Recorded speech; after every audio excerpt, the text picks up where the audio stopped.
I'm going to be speaking tonight as the president of the board of a nonprofit society, so I'm a volunteer with that society.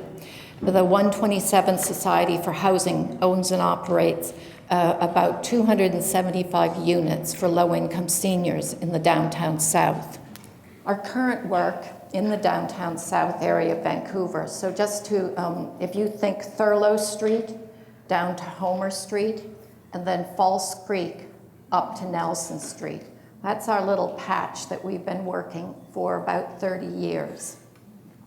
But we also have a new project that's in the very early planning stages in Yaletown, and we're always open to other opportunities in Vancouver that are a good fit for our mandate and for our skill set. These nasty little church flyers from 1981 had great consequence. In 1981, Christ Church Cathedral held a year-long series of parish workshops focused on encouraging participants to identify their particular gifts and their particular callings to be of service in the world. One of those parishioners, Hilda Gregory, stood up at the close of one of the sessions and said that she felt called to house the poor, and she asked if there was anyone else there who felt similarly called. 5 parishioners joined her. They pooled their money. They had a kitty of $2,000. They knew absolutely nothing about housing. They had no expertise or experience. What they had was a powerful sense of mission, utterly relentless doggedness, and the ability to seek out good advice and to take it. Very early on in 1983, they hired Jim O'Day from Terra Housing to guide and advise them. Jim still acts as a society's housing consultant and has been invaluable to us over the years in helping us realize when we're looking at an opportunity. I know that the name of the society sounds like we're an offshore numbered company, but actually we take our name from Psalm 127. The board of the society, we understand this to mean that we house low-income people as part of living out our calling to do good on earth. We believe that we're here on earth to be the active hands of a generous God. And as part of living out this conviction, we do not make Christianity a condition for helping our tenants. Neither our tenants nor our staff are required to believe or practice any particular religion. I think a few of our tenants do attend services at the cathedral, and a few more of them come for the free weekday meals at the cathedral, but no requirements. A little history about the downtown south. At the time of Expo 86, the downtown south contained a significant amount of low-income housing, mainly in the form of SROs, single-room occupancy hotels. It had about 1,600 units, which at that point in time accommodated 60% of the area's residents, so it's mostly a low-income area. When the city embarked on developing the downtown south and the adjacent Yaletown area into residential mixed-income housing, planners realized that if they were going to avoid a housing crisis for low-income residents, a serious effort would be required. The city committed to one-to-one replacement of low-income units. In other words, if an SRO was torn down, those low-income units would be built, keeping the total number of low-income units in that neighborhood around 1,600. Although, of course, the percentage of low-income people dropped dramatically as middle and high-income people moved into the new high-rise towers. That was and is the city policy context in which the society operates in the downtown south. And of course, the city made that policy, expecting the federal government to be a full partner in building low-income housing, as indeed it was in the early days. The society's first project was Jubilee House, which opened in 1986. The Diocese of New Westminster provided seed money for the initial planning. The city purchased the land, and Canada Mortgage and Housing, CMHC, funded the construction and provided an annual subsidy which diminished each year until it disappears altogether in 35 years, which will be 2021. The society focuses on housing seniors, which with this particular population is defined as age 45 and above. In the world of BC housing, our tenants are considered low income and in need of subsidized housing, but they're not in need of what's called supportive housing, as those diagnosed with serious mental illnesses or serious addictions are. Supportive housing is more expensive to provide as it has a minimum of 2 staff people on the premises 24 hours a day. So we do subsidized housing. The first tenants of the society came from the nearby SROs. They were mostly men. Often they'd worked in forestry, mining, fishing, and their bodies just couldn't take it anymore. They usually lived at a great distance from their families, a lot of families back east. Lots of them were battling addictions, but mostly of the sort of old school variety, lots of alcohol abuse. They were aging and generally down on their luck.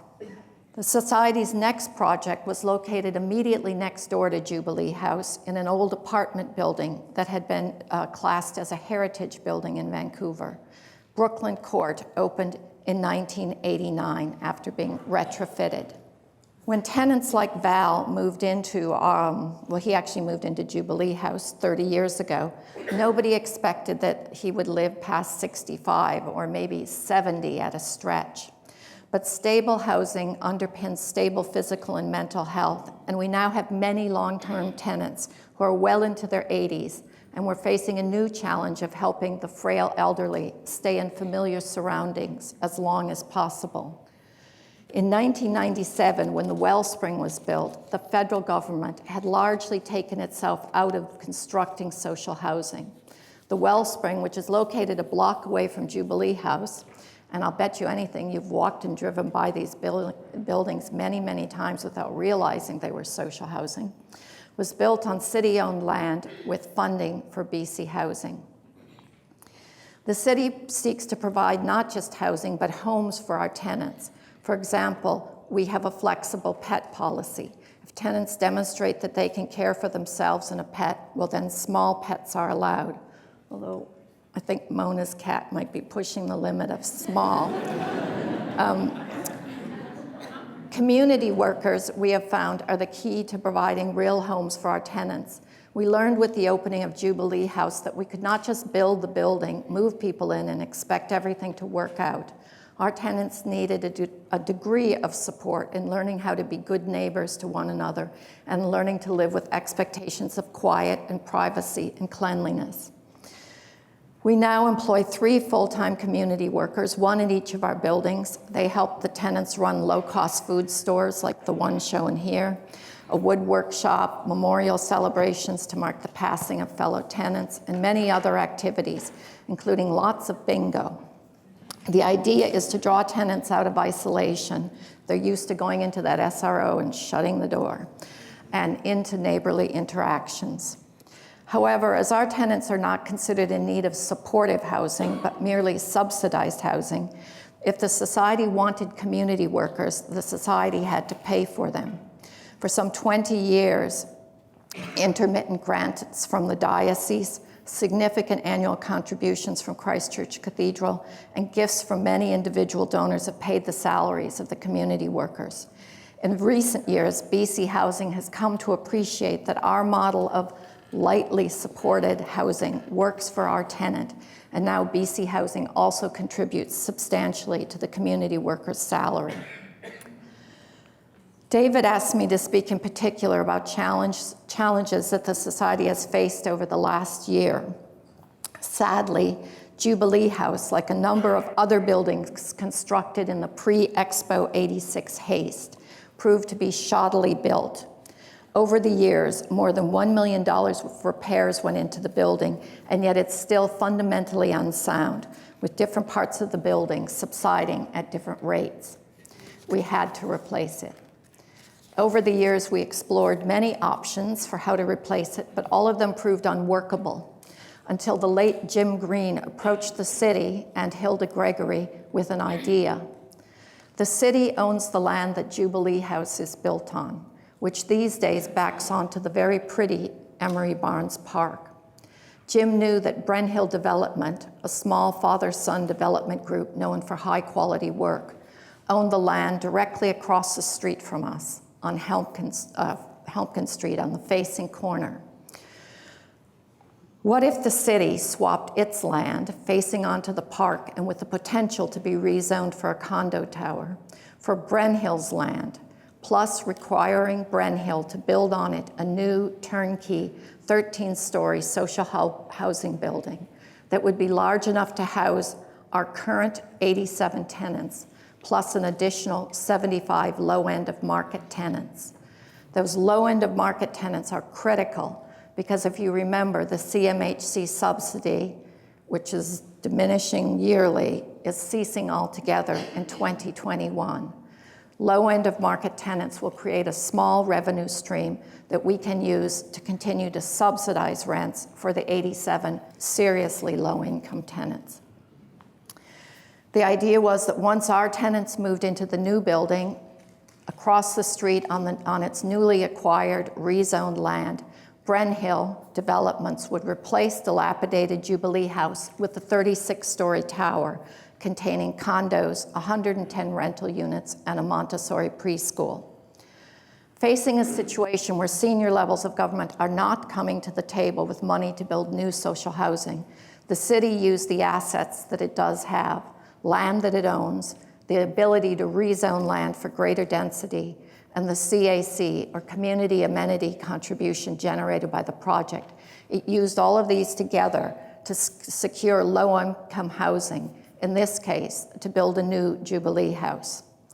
As someone committed to building more low-income housing, I judged the trade-off of rezoning for greater density to be reasonable in this situation, a neighborhood where nearby there are currently 40-story and 42-story towers that include no provisions for social housing.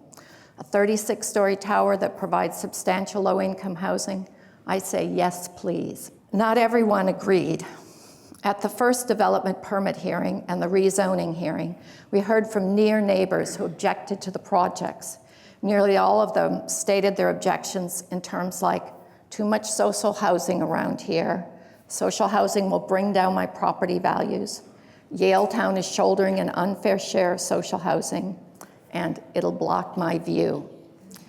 After City Council voted anyway to grant the development permit and to rezone the properties, many of those same individuals went on to form the Community Association of New Yaletown, or CANNY, and they took the city and Brenhill Development to court to try to stop the projects.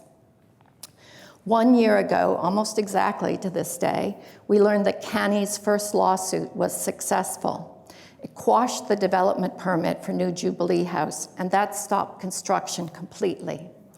The city and Brenhill appealed the ruling, and meanwhile, the city put New Jubilee House through a fresh round of public hearings to secure a new development permit.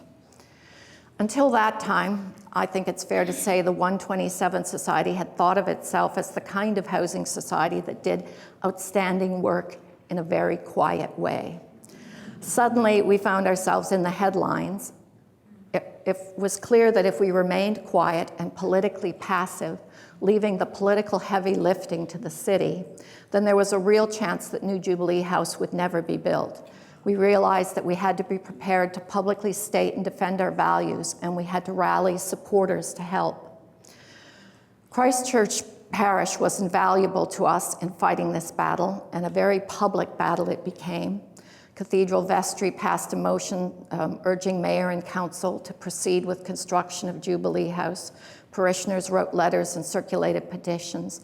Clergy spoke eloquently before Mayor and Council on behalf of the project, despite receiving warnings from CANNY's supporters that doing so would call into question the Cathedral's Canada Revenue Agency status as a charitable institution. And often during those days, I have to say, I wished I could have called on an even larger group, a non-denominational group, faith friends of social housing, that we could have also deployed. When church people spoke and wrote, it was clear that they had nothing personally to gain by doing so, and that they spoke out of deeply held values and a commitment to social justice. Their words had weight. Politicians listened to them. The court decision that stopped construction of New Jubilee House was appealed by the city and by Brenhill Development, and that decision was unanimously overturned on an expedited appeal last May. But construction resumed immediately. But Canny did try again. This time they appealed the appeals court verdict to the Supreme Court of Canada, which is not a cheap undertaking to do. This past November, we learned that the Supreme Court of Canada refused to hear Canny's case. I'm relieved and happy to say that we now expect our tenants will move across the street into new Jubilee House sometime this summer, July or August. It's been a painful and costly journey, but one that we think in the end will have been worth it. We learned along the way that we cannot remain politely apolitical in our little churchy world. The church indeed has the potential to be a powerful voice for low-income housing. And we realized that if you're going to do housing in Vancouver, then whether we like it or not, we're going to be participating in the rough and tumble of civic politics. For the sake of our present and our future tenants, we have to be prepared to exercise leadership in support of public housing in a very public way. Thank you.